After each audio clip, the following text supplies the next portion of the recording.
حبايب قلبي الجمال، ومن ساعة ما قامت الحرب على غزة وعلى فلسطين عامة، واحنا قلنا ان الناس دي عايزة تنقل الحرب من اوروبا اللي هي حرب روسيا وعايزة تشغلها في الوطن العربي.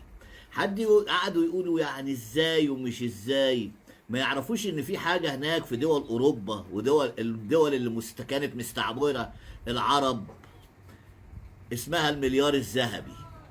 انا لما اعمل حرب اموت نفسي ولا اموت الناس اللي ملهاش لازمه في الدنيا انها تعيش عشان اخد ثرواتها واخد حاجاتها واخد محتاجاتها؟ هو ده اللي بيعملوه.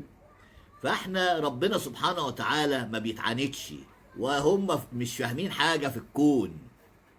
هم بيشتغلوا على احلامهم، بيشتغلوا كويس قوي، واحنا تنابلة السلطان ما بنشتغلش على حاجه ابدا. احنا بنشتغل على حاجات هايفه، بنشتغل على حاجات تافهه، انما ما بنبصش هم بيفكروا في ايه واحنا نشتغل على الضد. لا، احنا تنابلة السلطان ما شاء الله كلنا بلا استثناء. يعني ما مش في دولة ولا لا دولة، كل الدول العربية طول عمرهم مستعمريننا، لان هم بيفكروا بيشغلوا دماغهم وشغالين بيحققوا احلامهم. انما احنا بنحقق ايه؟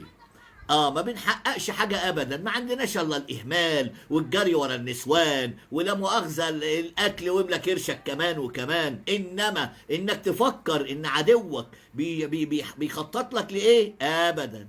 نايمين في العسل تنابلة السلطان. انما رب العباد سبحانه وتعالى عمره ما هيسيبنا برضو. يعني احنا بنرمي توكلنا